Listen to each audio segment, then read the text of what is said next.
Welcome to DP Stories. নীলকুঠির সেই দরজা। রাত তখন প্রায় 1টা। গ্রাম থেকে একটু দূরে এক পরিত্যক্ত পুরনো রাজবাড়ি, নীলকুঠি। অনেকেই বলে রাতে ওখান দিয়ে গেলেই শোনা যায় পায়ের শব্দ, কারো কান্না।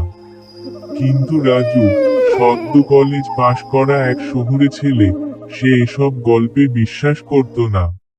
একদিন বন্ধুরা মিলে চ্যালেঞ্জ দিল, তুই যদি সত্যি সাহসী হোস, তবে এক রাত নীলকুঠির ভেতর কাটিয়ে দেখা যাক। রাজু হেসে বলল, ভূত বলে কিছুই নেই, দেখি তো কিসে ভয় পাও। চাঁদের আলোয় হেঁটে সে ঢুকল সেই জীর্ণ রাজবাড়িতে। ভাঙা দরজা, ছাদ থেকে ঝুলে পড়া জাল, মাটিতে সাপের খোলস, সবই যেন এক ভয়ঙ্কর পরিবেশ তৈরি করছিল। কিন্তু রাজু ঠান্ডা মাথায় ভিতরে গিয়ে বসল। একটা টর্চ, একটা জার্মান ঘড়ি, আর মোবাইল, সব রেডি।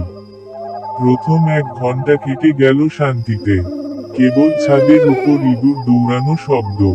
তারপর ঠিক 2টা বাজতেই হঠাৎ দরজাটা ধীরে ধীরে কড়কড় করে খুলে গেল।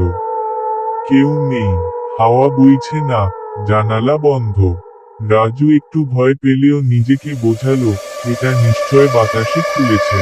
তারপর একটা কান্নার শব্দ, মেয়ের গলা, মা, আমি ফিরে এসেছি। রাজুর শরীর জমে গেল, গলা শুকিয়ে এল। ধীরে ধীরে সে টর্চ নিয়ে এগিয়ে গেল সিঁড়ির দিকে।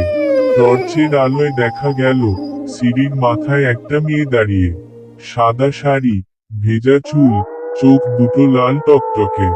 সে নিচের দিকে তাকিয়ে হাসছে। হঠাৎ চোখ তুলে চাইল, রাজুর হাত থেকে টর্চ পড়ে গেল। ঘড়ির কাঁটা তখন ঠিক রাত 2:33। মেয়েটি ধীরে ধীরে নিচে নামছে। গলার স্বর বদলে গেছে, তুই আমার জায়গা দখল করলি।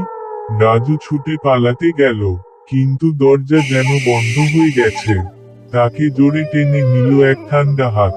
তারপর ভোরবেলা লোকজন দেখতে পেল রাজু মেঝেতে অচেতন পড়ে আছে। মুখে ভয় জমে আছে, চোখ খোলা, কিন্তু কথা বলতে পারছে না।